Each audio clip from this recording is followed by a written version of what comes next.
नमस्ते छात्रों। आज हम हिंदी सुलभ भारती कक्षा 7वीं की दो लघु कथाएँ देखने वाले हैं। दो लघु कथाएँ जो कि सुनो, समझो और सुनाओ, यानी इसका मतलब क्या छात्रों? तो आज हम देखने वाले हैं दो लघु कथाएँ। सबसे पहली लघु कथाएँ देखने वाले हैं वो है हरा घोड़ा। सबसे पहले मैं आपको बताने वाला हूँ छात्रों, ये जो दो लघु कथाएँ दी गई है वह दो लघु कथाएँ वह सुंदर सी कहानियाँ हैं। और ये जो कहानियाँ हैं, ये कहानियों के द्वारा लेखक ने बीरबल की बुद्धिमानी और समस्याओं के निराकरण की उनकी क्षमता को यहाँ पर यह जो कहानी द्वारा समझाया गया है। तो देखिए छात्रों, जो छोटे छोटे बच्चे होते हैं वो छोटे छोटे बच्चों ने, बहुत सारे बच्चों ने बीरबल का नाम तो सुना ही होगा। बीरबल का तो बीरबल की जो कहानियों के सुंदर सुंदर किताबें भी आपको मिलते हैं। तो सबसे ज़्यादा सुंदर कहानियाँ लगने वाली छोटे छोटे बच्चों को बीरबल की, क्योंकि वह बहुत बुद्धिमान था। अब सबसे पहले मैं बीरबल का परिचय करवाता हूँ छात्रों, जो कि बादशाह अकबर के दरबार में 9 विशेष मंत्री थे। कितने मंत्री थे? 9। और ये 9 मंत्रियों में से ये 9 मंत्रियों को क्या कहलाते थे? तो नवरत्न कहलाते थे। क्या कहलाते थे? नवरत्न। जो कि बादशाह अकबर के दरबार में 9 विशेष मंत्री थे और उन्हें नवरत्न कहलाते थे। और विशेष वह 9 रत्नों में से एक रत्न वह थे बीरबल। कौन थे? उन 9 रत्नों में से एक मंत्री यानी एक रत्न कौन थे? तो बीरबल थे। और वह बीरबल वे अत्यंत बुद्धिमान थे। क्या थे? बुद्धिमानी थे। वे हर समस्या का जो समाधान है तुरंत ही खोज लेते थे। और यहाँ यानी हरा घोड़ा, ये जो कहानी है, यह कहानियों में भी उनकी बुद्धिमत्ता से संबंधित दो लघु कथाएँ यहाँ पर दी गई है। तो चलिए छात्रों, आज दो लघु कथाएँ देखने वाले और दो लघु कथाओं में से सबसे पहली कथाएँ देखने वाले हैं, जो कि पहली कहानी देखने वाले बीरबल जी की हरा घोड़ा। कौन सा? हरा घोड़ा। बहुत ही सुंदर सी ये जो कहानी है छात्रों, ये बीरबल की कहानी है। वही बीरबल की कहानी मैं आज आपको सुना रहा हूँ, वो आपको समझनी है और वो आपको अपने परिवारजनों को, आपको दोस्तों को, आप कहीं पर भी उसे सुनाओ या सुनाना है आपको। देखिए मैं सुना रहा हूँ, वो आपको समझनी है और वही जो कहानी है वो आपको सुनानी है या उसको दोहराना है, किसी को भी आप बता सकते हो। तो सबसे पहले ये कहानियों में आने वाले जो मुश्किल शब्दार्थ है वो शब्दार्थ सबसे पहले हम देखने वाले। देखिए, फरियाद यानी याचना, प्रार्थना। उसके बाद उत्सुकता यानी इच्छा। उसके बाद तगादा यानी मांगना। निपुण यानी चतुर। मेहनताना यानी पारिश्रमिक यानी परिश्रमिक हो। उसके बाद किस्सा यानी कहानी। निरुत्तर यानी जो उत्तर न दे सके उसे निरुत्तर कहा जाता है छात्रों। उसके बाद धूर्त यानी धोखा देने वाला। संवर्धन यानी बढ़ाना। उसके बाद समाधान यानी हल। उसके बाद आदेश यानी आज्ञा। उसके बाद कंजूस यानी कम खर्च करने वाला। कंजूस यानी कम खर्च करने वाला। उसके बाद हूबेहू यानी जैसे का वैसा। उसके बाद विख्यात यानी प्रसिद्ध। ये थे छात्रों हरा घोड़ा, ये कहानी के शब्दार्थ, जो कि मुश्किल हम भी कह सकते हैं। तो चलिए आज आपको एक सुंदर सी कहानी सुना रहा हूँ मैं छात्रों, वो आपको सुननी है, समझनी है, जो कि हरा घोड़ा। देखिए, मैं सबसे पहले ये जो कहानी है वह कहानी आपको बताने वाला हूँ, उसको पढ़कर बताने वाला हूँ। फिर पढ़ने के बाद मैं हर पैराग्राफ पर मैं आपको उसका अर्थ भी बताने वाला हूँ। तो चलिए एक सबसे पहले कहानी सुना रहा हूँ।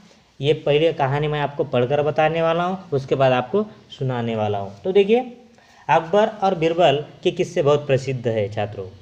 अकबर और बीरबल के किस्से बहुत प्रसिद्ध है। अकबर एक महान शासक था। शासक आपको पता है, यानी शासन करने वाला।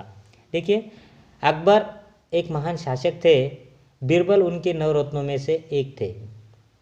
एक बार अकबर बीरबल के साथ अपने घोड़े पर बैठकर बगीचे की सैर कर रहे थे। कौन? अकबर बीरबल के साथ किसकी सैर कर रहे थे? तो बगीचा की सैर कर रहे थे। चारों तरफ हरियाली को देखकर उनका मन प्रसन्न हो गया। बादशाह अकबर ने सोचा कि यदि मेरे पास हरे रंग का घोड़ा होता तो मैं उस पर बैठकर हरे भरे स्थानों की सैर करता। बस फिर क्या था? बादशाह अकबर ने बीरबल से कहा, मैं तुम्हें 1 सप्ताह का समय देता हूँ कि तुम मेरे लिए हरे रंग के घोड़े का प्रबंध करो। प्रबंध यानी बंदोबस्त कीजिए, वो मैं बाद में आपको बताने वाला हूँ, लेकिन सबसे पहले मैं वो कहानी आपको पढ़कर बता रहा हूँ। प्रबंध करो। बादशाह अकबर बीरबल की बुद्धिमानी की परीक्षा लेना चाहते थे, इसलिए उन्होंने हरे रंग का घोड़ा लाने के लिए कहा था। कितने दिनों का समय दिया? 7 दिनों का। सप्ताह यानी 7 दिनों का समय दिया। किसको? अकबर ने बीरबल को। देखिए, तब बादशाह और बीरबल दोनों यहाँ बात अच्छी तरह से जानते थे कि संसार में कहीं भी हरे रंग का घोड़ा नहीं होता। देखिए, ये दोनों को भी पता था। फिर भी बीरबल ने अकबर के आदेश को सिर आँखों पर यानी सर आँखों पर, ठीक है राज, जो कि आपको तो पता है, जब राजा ने कहा तो ये मंत्रियों को वो मानना ही पड़ता है। तब बीरबल ने कहा, ठीक है, आपका आदेश है तो मैं आपको 1 सप्ताह में हरे घोड़े का प्रबंध कर दूंगा। देखिए, 1 सप्ताह बीरबल इधर उधर घूमते रहे और 8वें दिन दरबार में जाकर बोले, हुजूर, आखिर आपके लिए मैंने हरा घोड़ा खोज ही लिया। देखिए, तब कितने बुद्धिमान थे बीरबल। देखिए, उन्होंने क्या कहा, आखिर आपके लिए मैंने हरा घोड़ा खोज ही लिया। बादशाह अकबर के आश्चर्य का ठिकाना न रहा। ठिकाना न रहा यानी देखिए, ये आपको एक मुहावरा हो सकता है, ठिकाना न रहा यानी जो कि आश्चर्यचकित हो जाना। देखिए, उसके बाद वे सोचने लगे कि जब हरा घोड़ा होता ही नहीं तो बीरबल ने कैसे खोज लिया। उन्होंने विश्वास नहीं हुआ, फिर भी उत्सुकता से कहा, बीरबल, हरा घोड़ा कहाँ है? मैं उसे तुरंत ही देखना चाहता हूँ। तब बीरबल ने उत्तर दिया, हुजूर, घोड़ा मिल गया है, पर हरे घोड़े के मालिक की 2 शर्तें है, इसलिए घोड़े को आप अभी नहीं देख सकते, आपको इंतज़ार करना पड़ेगा। कैसी शर्त? बादशाह ने पूछा। कैसी शर्त? बादशाह ने पूछा। तब बीरबल ने जवाब दिया। क्या दिया? पहली शर्त यह है कि बादशाह को घोड़ा लेने वहाँ स्वयं ही जाना पड़ेगा। देखिए, जो घोड़ा आपको लेना है तो कोई बात नहीं, पहली शर्त मालिक की क्या है कि बादशाह को घोड़ा लेने वहाँ स्वयं यानी खुद स्वयं ही जाना पड़ेगा। दूसरी शर्त यह है कि हुजूर, जब घोड़े का रंग दूसरे घोड़ों से अलग हो तो घोड़े को देखने का दिन भी अलग ही होना चाहिए, यानी सप्ताह के जो 7 दिन के अलावा आप घोड़े को किसी भी दिन देख सकते हैं। जब बादशाह ने बीरबल को दूसरी शर्त सुनी तो वे बीरबल का मुंह देखने लगे। उन्होंने मन ही मन सोचा 7 दिनों से अलग कौन सा दिन होगा। तब बीरबल बोले, हुजूर, यदि आपको हरा घोड़ा चाहिए तो दोनों शर्तें माननी पड़ेगी। बादशाह अकबर निरुत्तर हो गए। निरुत्तर होना यानी क्या छात्रों? मैंने बताया, जो उत्तर न दे सके यानी वो कोई जवाब न दे सके बीरबल को गए, वे मन ही मन प्रसन्न थे कि बीरबल ने अपनी चतुराई से उन्हें फिर मात दे दी। देखिए, ये जो सुंदर सी जो कहानी है वह कहानी मैंने आज आपको पढ़कर बताई छात्रों। ये जो कहानी है ये कहानी मैंने आपको पढ़कर, ये एक और दूसरी उसके साथ और भी एक जो कहानी है, ये 2 लघु कथाओं में से सेठ का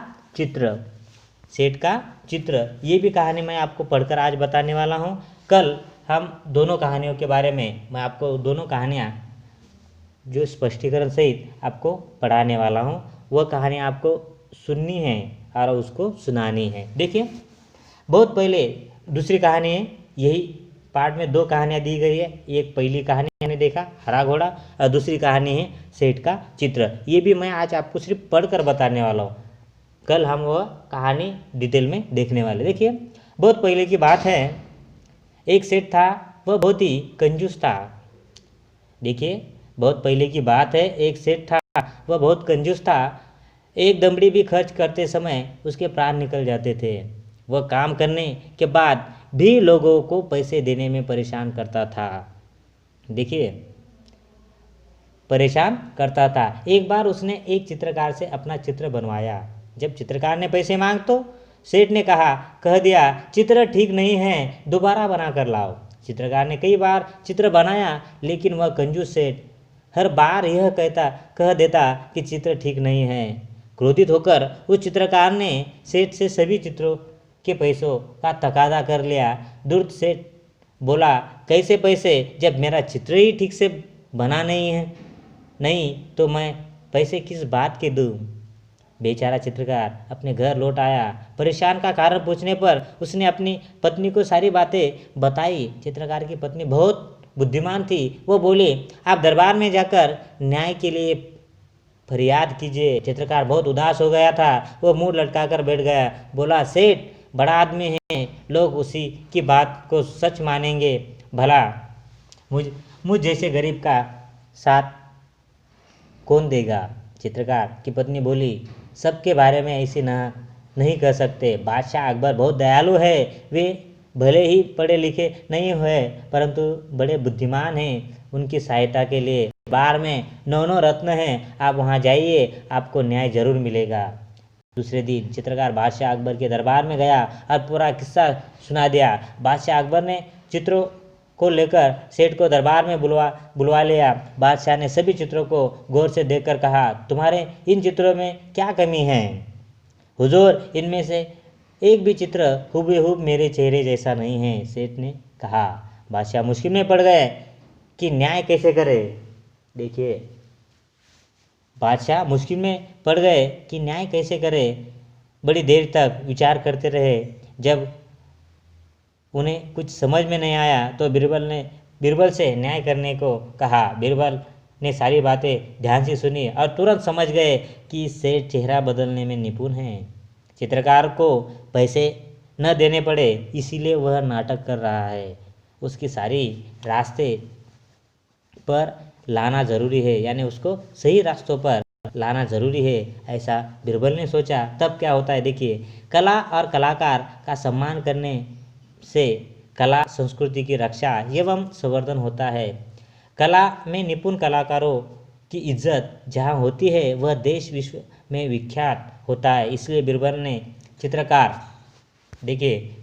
से कहा, तुम्हारे चित्रों में सचमुच बहुत कमियां हैं। 3 दिन बाद इस सेठ का हुबहू चित्र बनाकर दरबार में ले आना, तुम्हें पैसे मिल जाएंगे। और सेठ, तुम भी दरबार में आकर चित्रकार को पैसे दे देना। सेठ घर चला गया। बीरबल ने चित्रकार से कहा, 3 दिन बाद तुम दरबार में एक बड़ा सा दर्पण लेकर उपस्थित हो जाना। देखिए, 3 दिन बाद चित्रकार दरबार में आया और सेठ के सामने दर्पण रख कर बोला, सेठ जी, आपका चित्र तैयार है। सेठ अपना प्रतिबिंब देखकर बोला, परंतु ये तो दर्पण है। नहीं, यही तो असली चित्र है। बीरबल ने पूछा, सेठ जी, यहाँ तो तुम्हारा ही रूप है या नहीं। सेठ बोला, जी हाँ।